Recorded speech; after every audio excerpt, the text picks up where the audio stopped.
sobre dois impostos, né, para trazer alguns esclarecimentos sobre o imposto de renda e o ISS, que é o imposto sobre serviços de qualquer natureza. Primeiramente, a gente vai falar sobre o imposto de renda. Vamos falar sobre o histórico do imposto de renda. Ele surgiu na Inglaterra em 1799 e surgiu devido ao fato da Inglaterra ter saído de uma guerra com a França e está necessitando de recursos para reconstruir o país, reconstruir a nação. Então tiveram a ideia de tributar, de criar impostos para que a nação pudesse sair daquela situação. E esse imposto foi muito bem-vindo lá, a nação realmente conseguiu o seu objetivo. E em 1922 o Brasil passou a adotar também a incidência desse imposto sobre os proventos e a renda de qualquer natureza também do cidadão brasileiro. No ano de 1979, o imposto de renda já era o imposto mais cobrado no Brasil, o imposto de onde vem maior recurso. Vale ressaltar que o imposto de renda ele não tem uma destinação própria, esse imposto ele não vai para a saúde ou só para a educação, ele vai para políticas públicas, para qualquer necessidade que o Estado tenha de promover qualquer tipo de benefício ao cidadão. Agora, existem alguns pontos em relação ao imposto de renda que a gente precisa falar, que é em relação à questão da disciplina, de como ele está disciplinado no ordenamento jurídico brasileiro. O imposto de renda ele é regulamentado na Constituição Federal de 1988, no artigo 153, inciso 3 da CF e também do artigo 43 do Código Tributário Nacional. Bom, o imposto de renda ele tem como sujeito ativo a União. Compete a ela realizar a cobrança, ela de forma subsidiária, ela deixa com que os estados eles possam fazer, a fonte pagadora, no caso, recolhe esses impostos e está repassando para a União. Vale ressaltar que o imposto de renda ele não fica só com a União, ele retorna para o Estado, né, para o local de origem, e depois a União faz essa redistribuição, para que possa ali estar beneficiando o cidadão.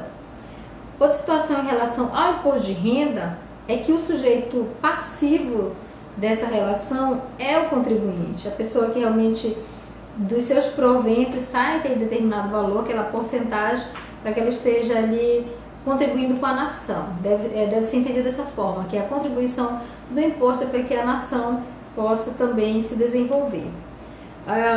Outro fato importante que a gente tem que falar, né, um ponto importante, é a questão do fato gerador.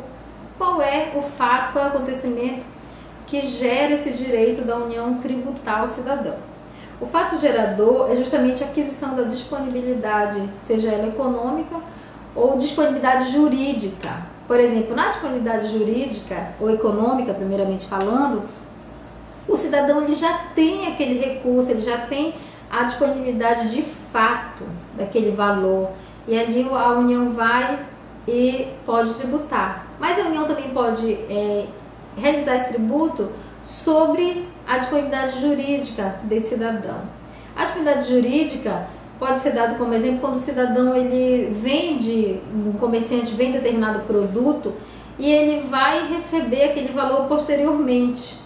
Mas se ele vendeu, por exemplo, esse produto no dia 31 de dezembro, aquela venda já vai sobre ela incidir o imposto de renda, porque é compreendido pela União que ele já tem a disponibilidade daquele valor ao qual ele negociou.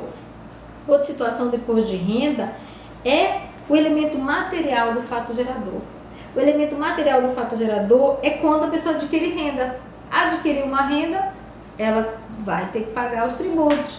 Adquirir uma renda que está no nível ali de começar a pagar tributos, porque existe um valor onde a pessoa ela é isenta de pagar esse tributo e já existe um valor onde ela começa a pagar esse tributo. No caso, no momento que ela adquirir a renda e ela ficar no patamar dessa tributação, aí ela vai ser passível de realizar o pagamento desse tributo. Outro elemento importante que nós temos que falar é a questão do elemento espacial. Né? Como que ocorre esse elemento espacial? O elemento espacial é justamente o lugar onde ocorreu o fato gerador. Por que é importante saber o lugar que ocorreu o fato gerador? Porque existem lugares onde determinado fato gerador de aquisição de renda é tributado. E existe outros onde não há incidência de tributo para aquele mesmo fato gerador que ocorre em dois lugares. Então, por isso é importante saber em que local a pessoa adquiriu aquela renda.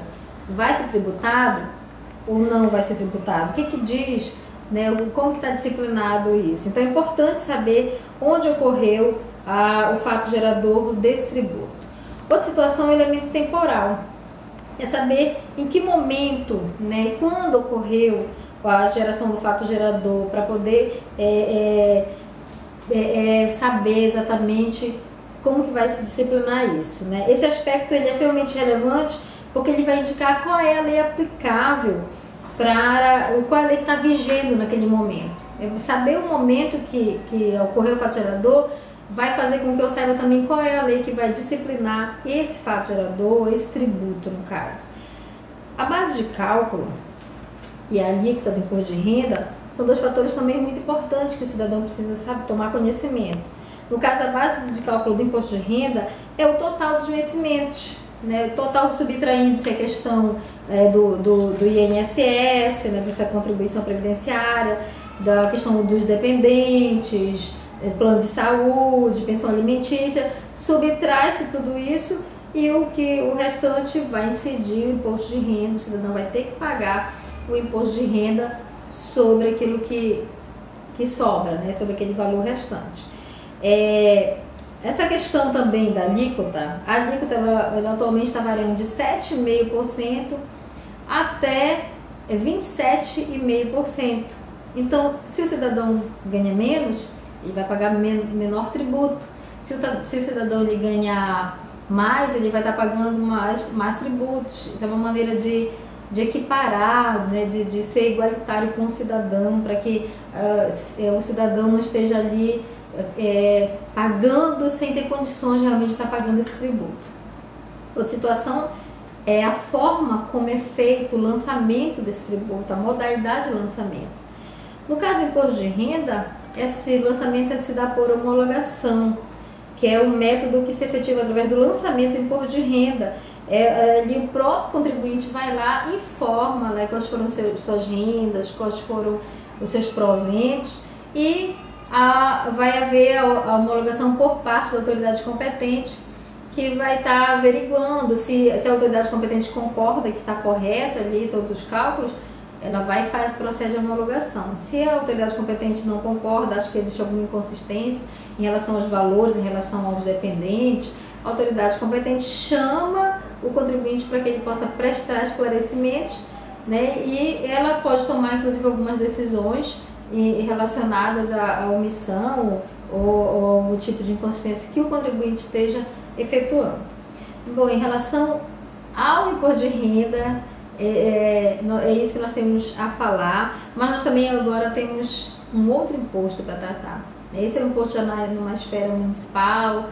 Nós falamos primeiro de imposto na esfera federal, né, de uma amplitude maior. Agora, a gente vai estar tratando sobre o imposto sobre serviços de qualquer natureza, que já é o imposto que está debaixo da competência dos municípios e do Distrito Federal também. Então, o imposto sobre serviços de qualquer natureza, ele está fundamentado também na Constituição Federal, é claro, no artigo 156, inciso 3, e também está disciplinado por uma lei complementar, que é a Lei 116 do ano de 2003.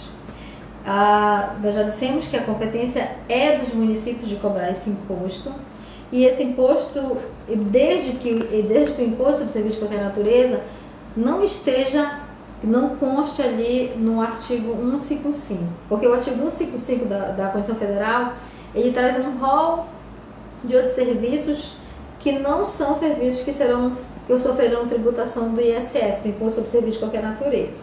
Então, o ISS, ele, na Lei Complementar 116, ele traz uma lista anexa, onde vem trazendo vários serviços que vão sofrer tributação pelo ISS.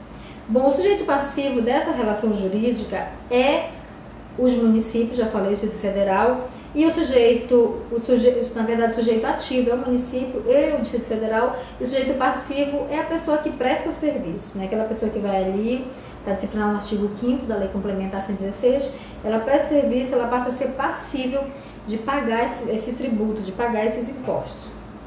O fato gerador desses impostos, ele está justamente na própria prestação do serviço, né? Quando a pessoa ela vai lá, ela presta serviço, ela gera o fato que vai fazer com que agora ela seja tributada pelo município.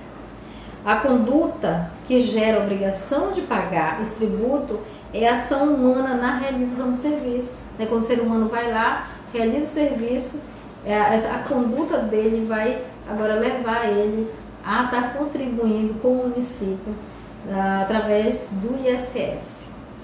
O elemento espacial está lá no artigo 3º da Lei Complementar 116, é o local da conduta. O local onde o prestador de serviço realiza a ação vai fazer com que seja ali conhecido qual é o elemento espacial, em que espaço ocorreu essa tributação, esse serviço que vai ser a partir de então tributado.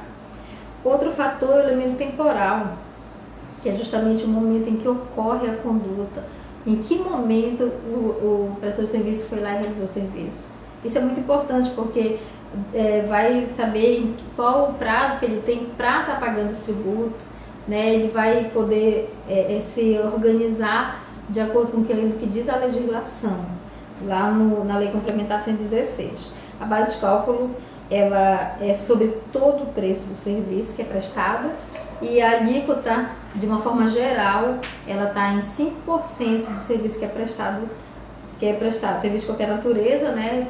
Claro, né? Ele é aquele serviço que está elencado na lista anexa do artigo da Lei Complementar 116, e em regra 5%, porém existe uma exceção. Existem dois serviços que estão na lista anexa que eles vão incidir impostos de 2% sobre eles somente. A modalidade do ISS é a modalidade de lançamento, onde, da mesma forma como ocorre no imposto de renda, o cidadão vai lá e informa para a autoridade competente municipal ou do Distrito Federal quais foram os serviços que prestou, quando prestou, né, onde prestou, e ali vai gerar a obrigação de pagar o tributo dentro daquilo que é especificado nos artigos da Lei Complementar 116 de 2003. Bom, esses dois impostos são dois impostos muito importantes, um de âmbito federal, um outro mais na esfera municipal, e eles são impostos importantes para que o cidadão possa realmente estar recebendo os serviços que a sociedade precisa. Bom, essas são as nossas considerações a respeito tanto do imposto de renda quanto do ISS, e eu gostaria de agradecer a atenção de todos vocês, espero ter contribuído com o conhecimento de vocês também.